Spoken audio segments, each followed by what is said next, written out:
Podem sentar, queridos.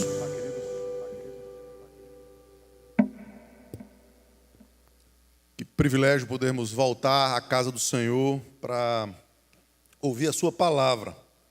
E na continuidade da exposição que fazemos nos 10 mandamentos, a gente chega hoje no 6º mandamento da lei de Deus, o 2º mandamento da 2ª tábua da lei, aquela tábua que rege os nossos relacionamentos interpessoais. Nós vimos que os 4 primeiros mandamentos regem o nosso relacionamento vertical com Deus, e agora na 2ª tábua nós lidamos com os nossos relacionamentos entre pessoas.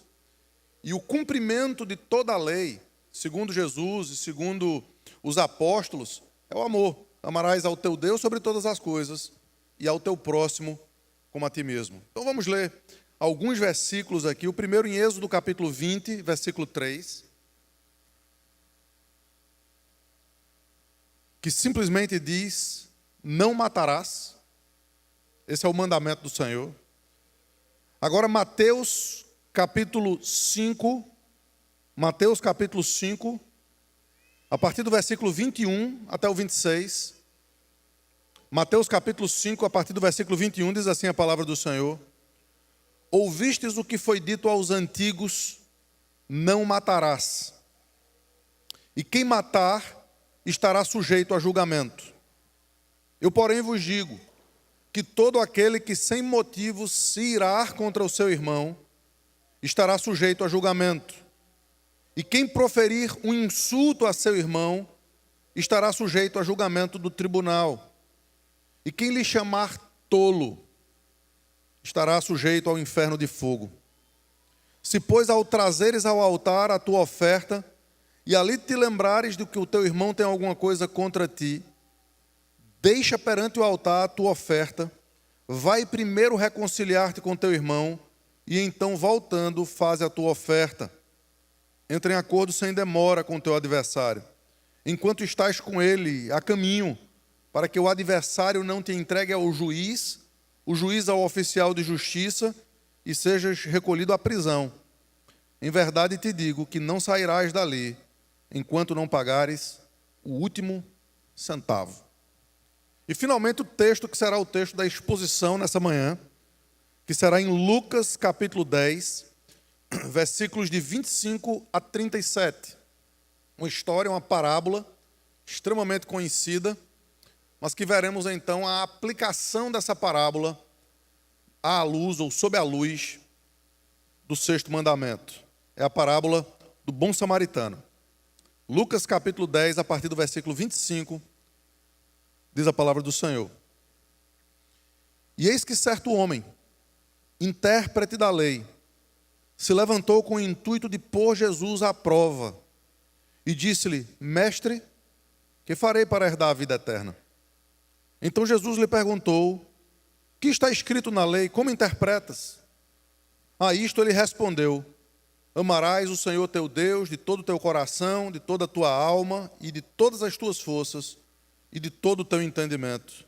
E amarás o teu próximo como a ti mesmo. Então Jesus lhe disse: respondestes bem, faze isso e viverás.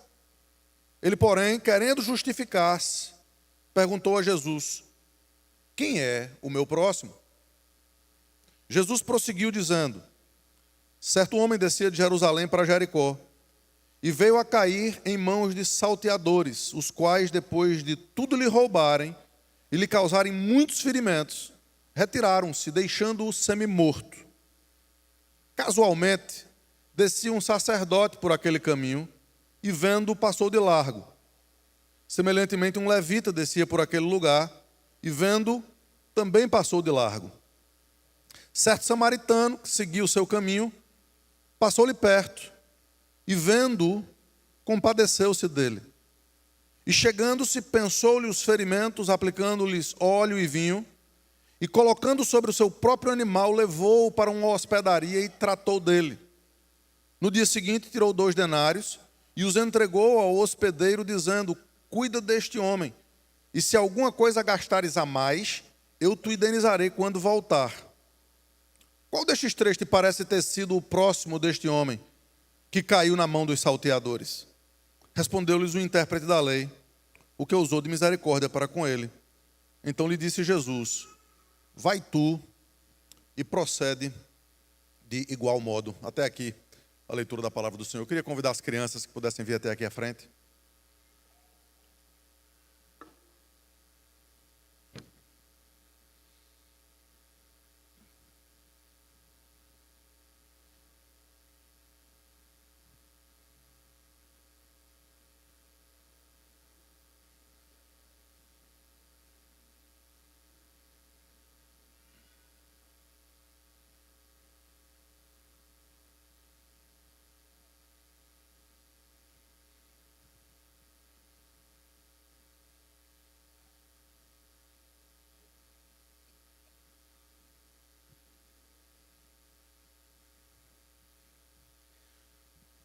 O mandamento hoje é muito fácil da gente memorizar, tá certo? Então eu queria que vocês repetissem comigo. Não matarás. Vamos todo mundo junto? Não matarás. Jesus ensina para a gente nesse mandamento o valor da vida. É muito mais do que simplesmente não tirar a vida de alguém. É a gente entender que a vida é algo dado por Deus, algo dado por Jesus desde o ventre das mamães. A gente viu aqui a tia Carol cantando com um barrigão imenso. O John deve chegar essa semana, já passou do tempo. Mas desde o ventre da mãe, as criancinhas, elas são vida, e vida que importa para Deus. Mesmo que a sociedade hoje em dia tente dizer algo diferente disso, a gente entende que esse mandamento ensina para a gente o valor da vida. Só que quando a gente trata com outras pessoas, não é somente a vida, e a gente vai ver aqui que Jesus está preocupado. Mas Jesus também está preocupado com o bem-estar das pessoas. Para cumprir esse mandamento, a gente tem que fazer bem ao próximo. A gente tem que sempre buscar o melhor, não para a gente mesmo, mas a gente cumpre esse mandamento quando a gente faz o melhor para o outro. Jesus diz assim, considerando sempre o outro superior a gente mesmo, tá bom? Então a gente vai aprender sobre isso hoje. Vamos orar? Senhor Deus, nos ensina a amar e assim cumprir teus mandamentos. Em nome de Jesus. Amém. Amém. Podem sentar lá com os pais de vocês.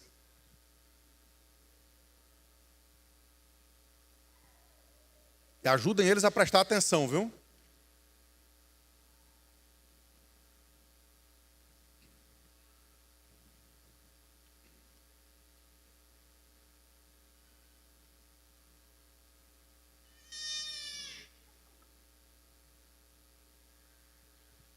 Queridos, a gente tem diante da gente hoje, talvez um dos mandamentos menos compreendidos, talvez um dos mais conhecidos, mas um dos menos compreendidos à luz da Bíblia, à luz da palavra de Deus.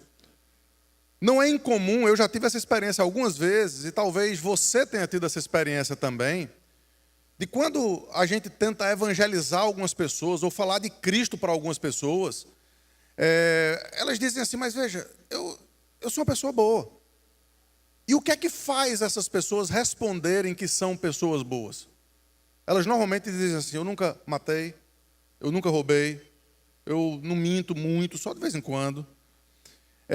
A perspectiva é que, de alguma forma, ela pensa que cumpre os mandamentos da lei do Senhor. E uma após outra história de Jesus, ele vai ensinando para a gente, que às vezes a gente pode até pensar que cumpre os mandamentos de Deus. Mas quando a gente é honesto, quando a gente lê as Escrituras e a gente interpreta os mandamentos à luz do que a própria Bíblia diz, a gente vai perceber que a gente quebra os mandamentos de Deus diariamente, inclusive esse. Você diz, mas espera aí, pastor, de fato, eu nunca matei ninguém. Evidentemente, é por causa da interpretação desse mandamento que eu li também, não apenas o mandamento em si, mas como Jesus trata dele em Mateus capítulo 5. Em Mateus capítulo 5, Jesus, ele está ensinando no Sermão do Monte, não apenas aos seus discípulos que estão ali perto dele, mas às multidões que estão um pouco mais distantes, a interpretar verdadeiramente os mandamentos de Deus, dizendo, olha, todo i e todo tio desses mandamentos precisam ser cumpridos. E o que é que os antigos diziam? O primeiro mandamento que ele traz é esse: não matarás. E vocês viram em Mateus capítulo 5, Jesus dizendo, eu porém vos digo. Quando Jesus diz isso, queridos, ele não está trazendo uma nova interpretação para o mandamento. Ele não está inventando alguma coisa nova. Ele está, na verdade, trazendo a verdadeira interpretação dos mandamentos de Deus desde que eles foram postos ali no Monte Sinai. A intenção do legislador, a intenção do próprio Deus ao escrever aqueles mandamentos foi tão compreendida pelos primeiros leitores que eles não se chegavam ao monte, que eles entendiam o poder de Deus de uma forma tão terrível, tão extraordinária, e eles disseram a Moisés, Moisés, não fale Deus conosco, fale você. Nós precisamos de um mediador, por quê? Porque nós não conseguimos cumprir esse mandamento. Como assim? Jesus explica. Agora Jesus está explicando por quê. Jesus diz, não matarás. Significa que se você tiver motivo de ira contra alguém, se você tem raiva de alguém, se você se irar sem motivo contra alguém, se você chamá-lo de tolo, se você insultar alguém, se no seu pensamento você nutrir e sufocar a reputação de alguém, se com as suas palavras você destruir a reputação e o bom nome de alguém, diante dos olhos de Deus, você é um assassino. Diante dos olhos de Deus, Jesus está dizendo, você é alguém que está matando essa pessoa. A gente diz assim, então me quebrei, né? Porque todos nós já fizemos esse tipo de coisa. E se nós não tomarmos muito cuidado, nós talvez tenhamos feito isso essa semana. Talvez tenhamos usado a nossa língua, os nossos pensamentos, as nossas ações para prejudicar alguém. Para, de certa forma, diminuir a vida de alguém. Não apenas na sua longevidade, mas na sua qualidade.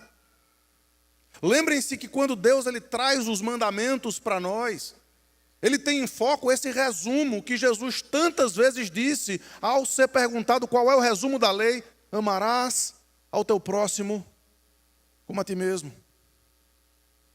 Portanto, o que esses mandamentos estão nos ensinando, queridos, é muito mais do que simplesmente não matar alguém, mas eles estão nos ensinando a amar.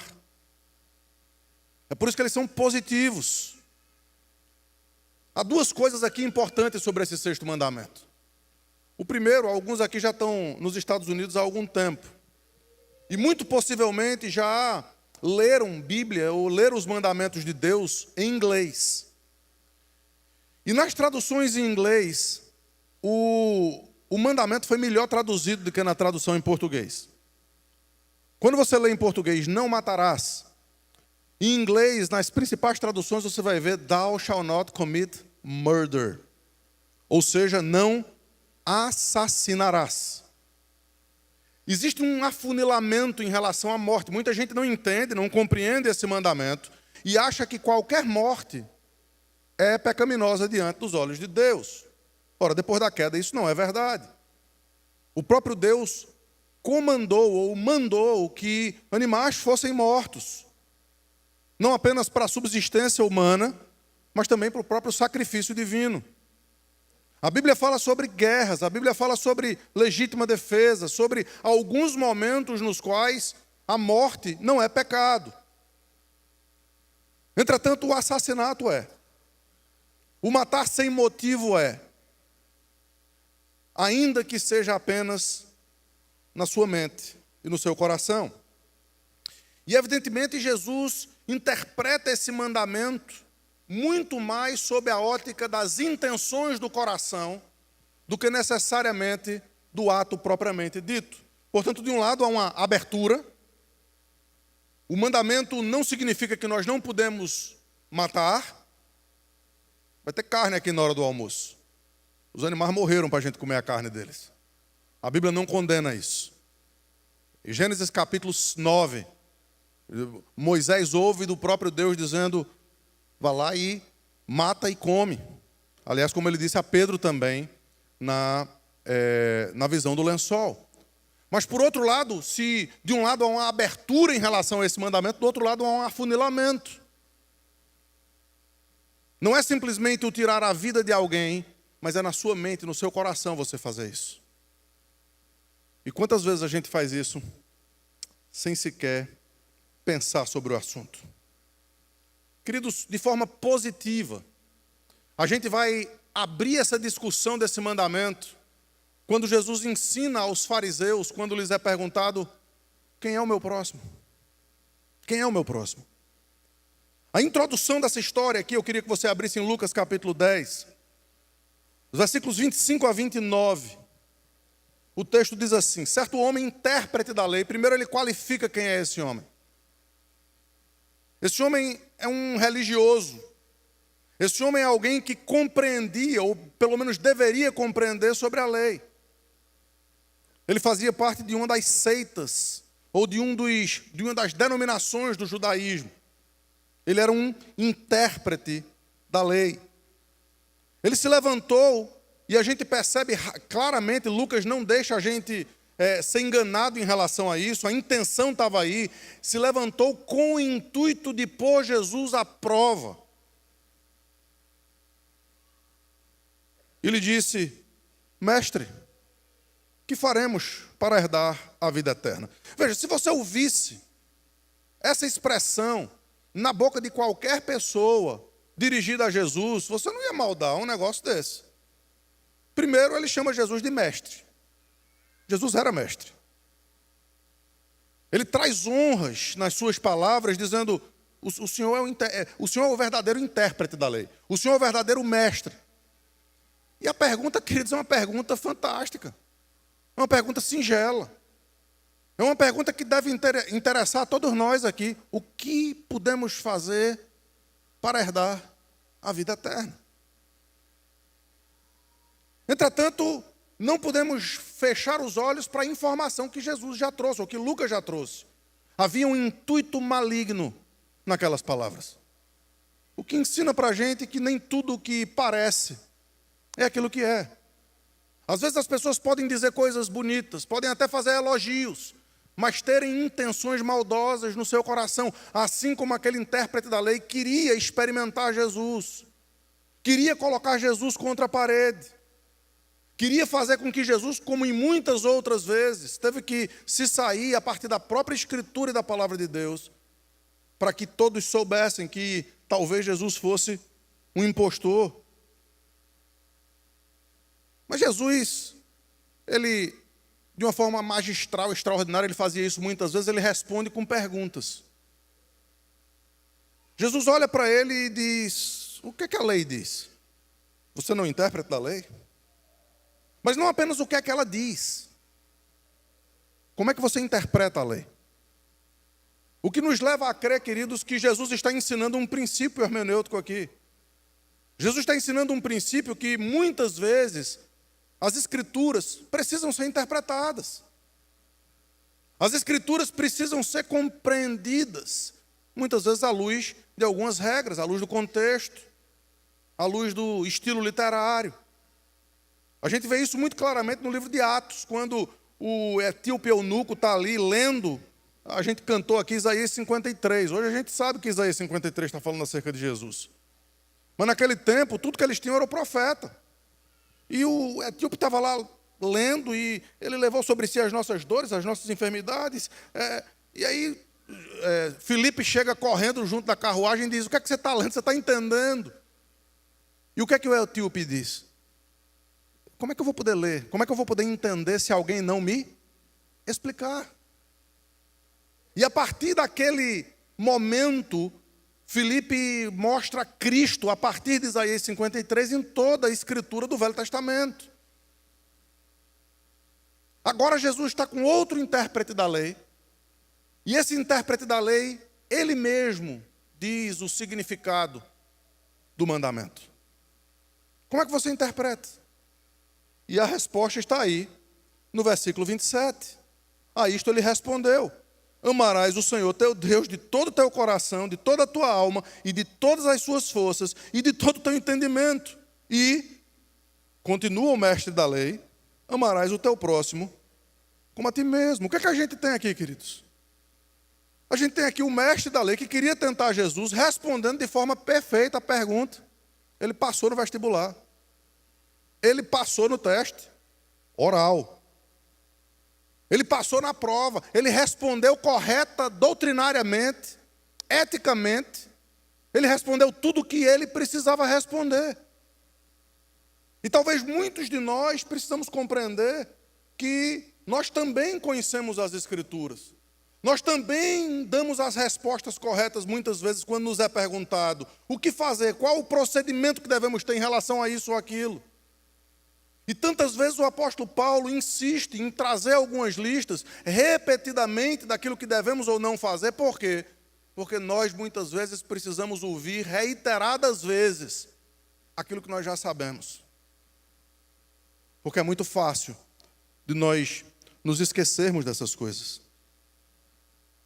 Jesus, de uma forma magistral, olha para aquele homem e diz o seguinte, no versículo 28. Então Jesus lhe disse: respondestes corretamente. Muito bem. É isso mesmo que a lei diz e a interpretação é correta. Agora faça o seguinte: viva desse jeito e você viverá eternamente. Aplique esse mandamento na sua vida. Cumpra aquilo que você já sabe que deve fazer e você vai viver. Essa é a resposta de Jesus. E aí vem o versículo 29, a resposta do intérprete da lei, mostrando claramente o seu coração. Ele, porém, querendo justificar-se, perguntou a Jesus: quem é o meu próximo? Agora vem a desculpa. A quem esse mandamento está se referindo? Quem são as pessoas que podem ser consideradas meu próximo para que eu possa cumprir esse mandamento? Será que não existem exceções a essa regra? Será que não existem pessoas que talvez seja ok fazer uma fofoquinha contra ela? Talvez não existam pessoas que talvez falar mal pelas costas seja algo até positivo e bom, porque ela é aquilo, tudo que está se dizendo acerca dela mesmo. Talvez exista alguma exceção nessa lei. Mas Jesus faz com que o homem simplesmente abra o seu coração, dilacere o seu pensamento, escancare a sua alma nessa pergunta que é uma tentativa de fuga. Quem é o meu próximo? Se você me disser a quem eu devo fazer o bem, eu vou fazer. E é exatamente aí que começa a parábola de Jesus. É exatamente aí que Jesus, então, propõe esse texto a partir do versículo 30. E a gente vai ter três perspectivas distintas aqui. A primeira é a perspectiva dos salteadores. A perspectiva daqueles que entendem que tudo é deles, até o que não pertence a eles. Veja aí o versículo 30. Jesus prosseguiu dizendo: certo homem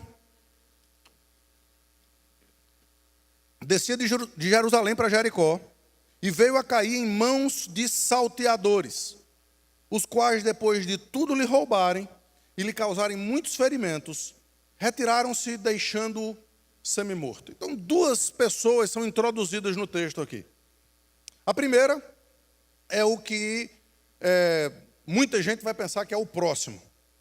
O primeiro é esse homem que está caminhando, está indo em determinada direção, ali perto de Samaria, indo para Jericó, e de repente esse homem é assaltado, batido, roubado, espancado, sangue é tirado dele. Aqueles salteadores, eles chegam ali e usurpam tudo o que não lhes pertence, porque a perspectiva deles é essa: tudo é meu, o que é meu e o que é seu também me pertence. E a gente vai perceber, queridos, que isso vai muito além do não furtarás.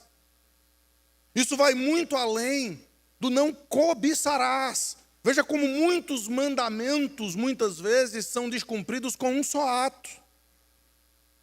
Ele foi deixado ali semi-morto. E é muito fácil para mim e para vocês condenar os salteadores. Eu nunca roubei, pastor. Eu nunca faria isso com absolutamente ninguém. Entretanto, o que está por trás dessa perspectiva, queridos, é muito mais do que aquele ato terrível de fazer o que foi feito com aquele homem. Mas o que está por trás, o que está no coração, é que os outros não importam, desde que eu esteja bem. Não interessa como os outros estão. Não interessa o bem-estar de absolutamente ninguém. Tudo é para mim. Os planetas precisam se alinhar para que a minha ideia, o meu jeito, a minha perspectiva, a minha teologia, o meu conforto, a minha família, para que eu esteja bem. E muito embora eu tenha certeza que talvez ninguém aqui seja um ladrão, um salteador, talvez muitos daqui, a partir do próprio púlpito, queridos, podem ter muito facilmente esse pensamento. Tudo que eu quero é estar bem. Tudo que eu quero é que as minhas coisas estejam preservadas. Que a minha família esteja salva. Que as minhas coisinhas e os meus confortos estejam ali no momento que eu precisar. E, queridos, esse pensamento se assemelha ao pensamento de ladrões e salteadores. Esse pensamento se assemelha ao pensamento de assassinos, que não se preocupam com o que é do outro, que não se alegram com as alegrias do outro, porque talvez eu não tenha as mesmas alegrias.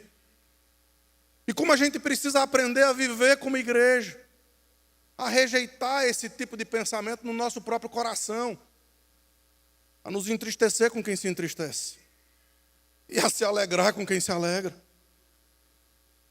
Quantas vezes a alegria dos outros pode se transformar em tristeza para o seu coração? Quantas vezes a vitória de alguém pode trazer inveja para você? Pode trazer um pensamento como o do salmista, por que ele não eu? Porque o outro recebe e eu não.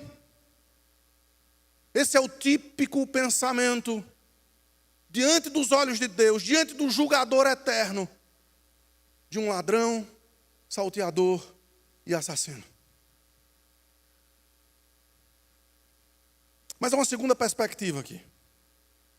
A primeira perspectiva é a do ladrão. É a ideia de que tudo me pertence, mas tem a perspectiva dos religiosos também. E a perspectiva dos religiosos está aí nos versículos 31 e 32. São dois religiosos que aparecem no texto. O versículo diz assim: casualmente, descia um sacerdote por aquele caminho. Quem está descendo aqui por esse caminho, queridos, é um presbítero. É um ancião, um sacerdote, um pastor. É um religioso togado. É alguém que as pessoas podem olhar para ele a partir das suas vestimentas, já respeitarem, talvez até ficarem de pé. Porque ali está alguém justo. Ali está alguém que foi provado pelas suas circunstâncias, pela sua família, pela sua vida, e recebeu assento num presbitério, num sinédrio. Alguém que tem a moral de chegar em púlpitos como esse e pregar a palavra, interpretar a lei, dizer a verdade. É um sacerdote.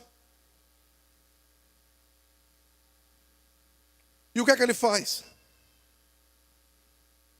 Vendo, passou de largo. Veja.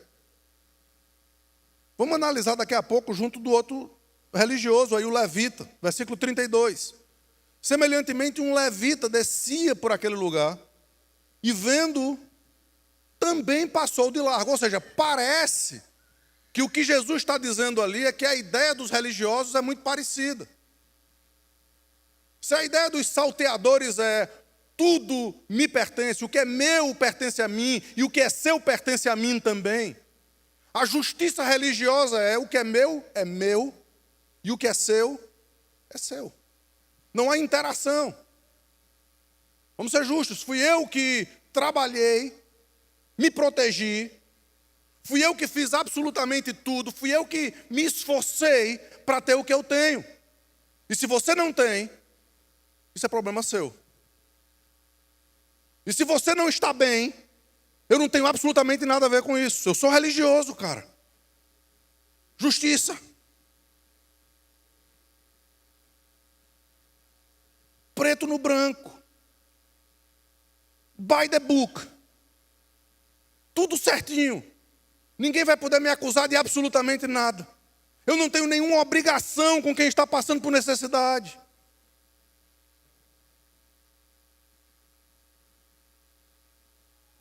Talvez na nossa sociedade a gente tenha aprendido que as instituições são absolutamente responsáveis por fazer o bem às pessoas que estão em necessidade. E é muito comum e muito tranquilo para nós colocarmos todo esse peso em cima da igreja, em cima do governo, em cima dos políticos. Mas o que a Bíblia ensina, queridos, é que essas prerrogativas, elas não são dos governos, elas são nossas. Não são das instituições, mas das pessoas. Em Efésios capítulo 4, o apóstolo Paulo diz assim: quem roubava, quem furtava, não furte mais. Antes faça o quê? Antes trabalhe com as próprias mãos, fazendo o que é bom, para quê? O que é que diz o texto, meus irmãos? Alguém lembra desse texto? Para acudir àqueles que têm necessidade. Os religiosos não fazem isso. Os religiosos só pensam em si mesmos. Os religiosos no alto da sua justiça, no arrobo de sempre fazerem aquilo que é certo, de nunca terem absolutamente nada que digam acerca deles, estão preocupados com aquilo que é tão somente a justiça humana, mas são completamente desprovidos da graça divina. E o senso religioso traz essa perspectiva individualista.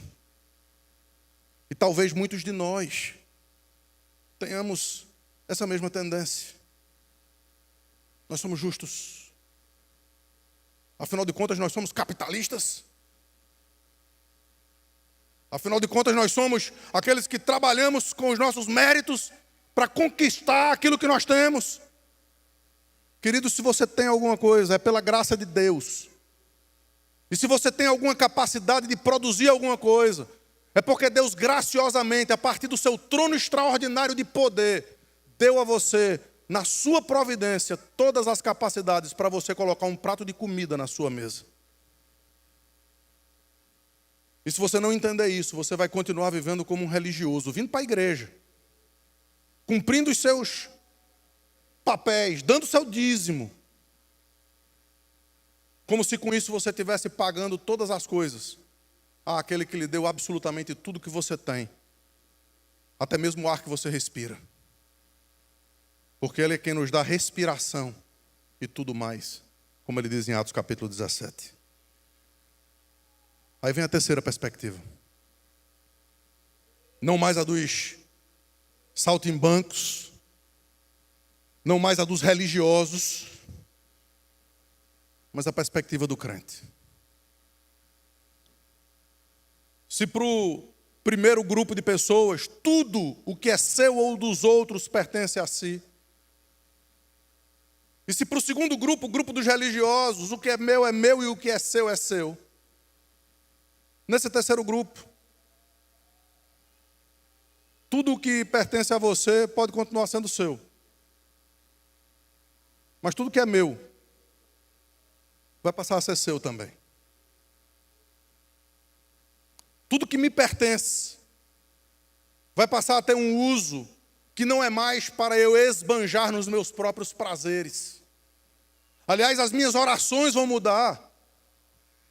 Porque nós pedimos e não recebemos, porque pedimos mal para esbanjarmos nos nossos prazeres, é o que diz a palavra de Deus. Os versículos 33 a 35 contam a história desse homem, que é inicialmente xingado como um samaritano. Veja que Jesus está falando isso para judeus. Jesus está falando isso para religiosos que odiavam os samaritanos, porque eles eram meio sangue, porque eles adoravam em outro lugar, porque talvez eles tinham outros deuses, outro estilo de vida, outras tradições. Mas esse samaritano, independentemente da sua vida, independentemente do que ele fazia dentro de casa, ele percebeu que havia ali um homem, que a gente já sabe o que tinha acontecido com ele, ele tinha sido assaltado pelos assaltantes. A gente sabe também que religiosos haviam passado por ali, passado de largo, mas quando aquele homem, que não sabia quem ele era, que não sabia o seu nome, olha uma necessidade, o texto nos diz o seguinte: certo samaritano seguia o seu caminho, passou-lhe perto e vendo-o, preste atenção, ele primeiro abriu os olhos para compreender a necessidade dos outros. E depois, ainda no mesmo versículo, depois de abrir os seus olhos, ele se compadece de quem tem necessidade. Essa atitude parece com a atitude de uma outra pessoa, que olhava as multidões famintas, e ao olhar as multidões famintas, se compadecia delas. Portanto, sendo samaritano ou não, tendo o sangue que corria nas suas veias diferente daquele que os religiosos imaginavam, aquele homem tem uma atitude completamente distinta, diferente. Ele não está procurando ser salvo. Ele não está procurando fazer isso para, de alguma forma, chegar junto de Deus, ou para que Deus olhe para ele de forma diferente. Ele simplesmente vê uma necessidade e se compadece daquela necessidade. Tem muita gente que olha as necessidades dos outros e se compadece. Talvez muitos de nós possamos chegar até aqui, olhando para os outros com necessidade e dizendo assim: poxa, como seria bom que alguma igreja, ou que algum governo, alguma instituição financeira pudesse ajudar essa pessoa, esse indigente aí. Eu vou orar por isso. Senhor, faz com que alguma instituição, algum banco, alguma igreja, alguém possa resolver o problema dessa pessoa. O início é um início interessante. Compaixão. Só que compaixão, queridos, não é provado simplesmente com palavras. Compaixão é provado com ação. Portanto, o versículo 34 diz assim: e chegando-se. Veja, diferente dos outros que passaram de largo, ele chegou perto, pensou-lhe os ferimentos, aplicando-lhes óleo e vinho. Se você conhece um pouco da cultura da região, você vai perceber que são dois dos elementos mais preciosos, mais caros. Porque não apenas serviam para a alta culinária, mas serviam também para remédio, serviam também para cura, serviam também para as questões que eram feitas nos templos religiosas. Eram produtos preciosíssimos. Não importavam se eram produtos preciosíssimos, havia uma necessidade. E aquilo que o homem tinha foi usado naquela necessidade para prensar-lhes os ferimentos, para de alguma forma ele usar aquilo que ele tinha para socorrer uma outra pessoa. Colocando sobre o seu próprio animal, levou-o para uma hospedaria e tratou dele. Meus irmãos, quando eu vou falar de mim, tá? Quando eu vejo alguém cheio de sangue, cheio de ferimentos, tudo que eu menos quero é colocar aquela pessoa dentro do meu carro, para não sujar a minha preciosidade, para não sujar aquilo que minhas filhinhas andam dentro. Esse homem aqui, diferentemente de mim, ele colocou aquele homem cheio de ferimentos e de chagas no seu próprio animal e levou até um local onde ele poderia ser tratado. E o texto continua dizendo o seguinte: no dia seguinte, tirou 2 denários e entregou ao hospedeiro, dizendo: cuida deste homem. E se alguma coisa gastares a mais, eu te indenizarei quando voltar. A gente pensa assim, não, 2 denários deve ser 20 centavos, né? 1 denário significa literalmente 1 dia de trabalho. É uma moeda que era dada no final do dia de trabalho de alguém que trabalhou durante aquele dia. Na média, a gente está falando aqui de uns 300 e poucos dólares. É dinheiro, velho. Na nossa conta aqui, a gente sabe que ia fazer falta no final do mês. A gente sabe que a gente ia ter que ir umas 2 ou 3 vezes a menos no restaurante que a gente quer ir. Isso seria algo terrível para nós. Isso seria um sofrimento muito grande. Por quê? Porque o nosso coração ama a gente mesmo. Porque o nosso coração está sempre desejoso de desfrutar de tudo aquilo que Deus nos deu. Afinal de contas, tudo que Ele precisa é me amar.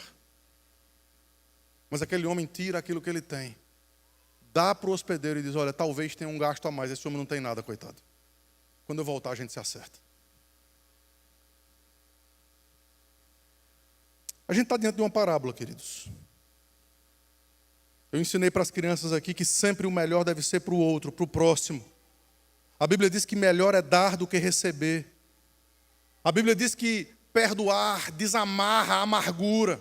Amar o próximo é o cumprimento de toda a lei. Não foi apenas o que Jesus disse no Sermão do Monte. Mas quando Tiago falou sobre como cumprir todos os mandamentos, ele diz a lei áurea, a lei perfeita. Não é simplesmente amar a Deus sobre todas as coisas, mas é amar o próximo como a si mesmo. Por quê? João explica. Em 1 João, o apóstolo João diz assim, olha, todo mundo diz, eu amo a Deus. E queridos, nós somos muito rápidos em declarar o nosso amor a Deus. Eu não acredito que ninguém aqui vá sair daqui dizendo, eu odeio Deus, eu não amo Deus, eu não quero Deus. A gente pode colocar diariamente ali no nosso Instagram, nos nossos stories, o nosso amor por Deus. A nossa devoção pela doutrina. O nosso carinho pela igreja. Mas o apóstolo João diz assim, se você diz que ama a Deus, a quem você não vê, mas não ama ao próximo, a quem você vê, sabe o que você é? Um mentiroso e um assassino. Que coisa! Esse samaritano aqui, ele está agindo como um crente. Ele está agindo como alguém que não simplesmente compreende as verdades das Escrituras, mas age de acordo com elas. Talvez ele não conheça tanto quanto os sacerdotes e os levitas. Talvez ele não conheça tanto quanto aquele intérprete da lei que está arguindo Jesus. Talvez ele não compreenda tanto com alguns de nós aqui que temos 30, 40 anos de igreja. Mas ele agiu como se conhecesse. Mas ele agiu como se aquele pouco que ele sabe, como samaritano que era, fizesse diferença na sua vida. É por isso que a conclusão desse texto, nos versículos 36 e 37, trazem essas palavras. Jesus termina a parábola e pergunta para o intérprete da lei, qual destes 3 te parece ser o próximo do homem que caiu nas mãos dos salteadores? Perceba que Jesus inverte a forma religiosa de pensar. A forma religiosa de pensar é quem é o meu próximo, para que eu possa ajudá-lo. E Jesus ensina, você é próximo de quem? Entenderam a diferença? Não é quem é o meu próximo, mas é de quem eu sou próximo. Com quem eu estou agindo de forma digna do Evangelho de Cristo, que se esvaziou da sua glória, que abriu mão da sua majestade,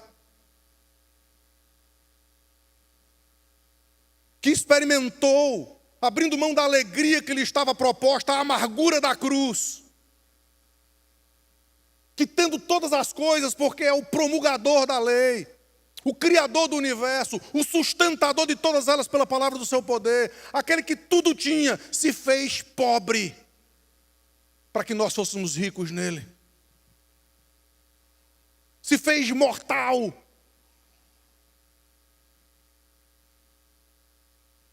para que nós pudéssemos alcançar a vida eterna. Qual desses três? Respondeu-lhe o intérprete da lei. Ele não diz nem o samaritano. Ele diz o que usou de misericórdia para com ele. E aí Jesus olha para ele novamente e diz: então vá lá e haja da mesma forma. Queridos, perceba que o mandamento do Senhor, ele não simplesmente nos ensina a não tirar a vida de alguém, mas ele nos ensina a melhorar a qualidade de vida da comunidade, do próximo, da igreja, uns dos outros. É óbvio que isso precisa de estrutura, de organização. É óbvio que uma má compreensão dessas coisas vai nos tornar franciscanos, vai nos tornar pessoas que não compreendem a inteligência que Deus nos dá e os caminhos que Deus nos dá como instituição para ajudar o indivíduo naquilo que ele precisa. O que Jesus está ensinando aqui não é necessariamente procedimento, mas está nos ensinando princípios. Ele está nos ensinando que, ao invés de simplesmente respondermos dentro do nosso próprio coração, nunca matei, ele está nos dizendo, nós matamos todos os dias. E nós precisamos, ao invés de tirar a vida de alguém por meio das nossas omissões, por meio das nossas palavras, por meio das nossas hipocrisias, por meio da nossa religião, nós precisamos amar. E amar ao próximo, como a gente ama a nós mesmos. Evidentemente, essa parábola traz a história de alguém que pode fazer muitas coisas com os poucos denários que pode ter. Mas Jesus nunca deixa de apontar para si mesmo. Jesus nunca deixa de nos ensinar e nos instruir que a verdadeira interpretação de não matarás, de não assassinarás, seria conhecida por nós quando o mundo o assassinou. Seria conhecida por nós quando ele se entregou por indigentes, por saltimbancos, por religiosos, por samaritanos, por adúlteros, por mentirosos, por pornógrafos, por mentirosos, por fofoqueiros. Ele se entregou por gente como a gente. E ele fez isso exatamente para que nós pudéssemos ouvir a voz do apóstolo Paulo dizendo: tende em vós o mesmo sentimento que houve também em Cristo Jesus, que sendo Deus, não julgou como usurpação o ser igual a Deus, mas se esvaziou, assumindo a forma de servo, sendo reconhecido em figura humana. Que nós possamos entender, queridos, que a nossa vida não é simplesmente para vivermos sem atirarmos ou sem puxarmos o gatilho para matar alguém, mas é usando todos os gatilhos possíveis para que aquele que é meu próximo, aquele que caminha comigo, aquele que está nessa caminhada peregrina até a cidade celestial, possa entender que o que me pertence, na verdade, pertence ao reino de Deus. Aquilo que Deus me deu, na verdade, Ele me deu para que esse usufruto seja compartilhado com aqueles que amam o mesmo Senhor e o mesmo Salvador. Porque no final das contas, a gente tem uma eternidade para usufruir de todas as benesses, de todas as bênçãos, de todas as riquezas, de tudo aquilo que nós sempre sonhamos. Porque Ele é poderoso para nos dar infinitamente mais do que tudo que pedimos ou pensamos, segundo o seu poder que opera em nós. Amarás o teu próximo como a ti mesmo. É o cumprimento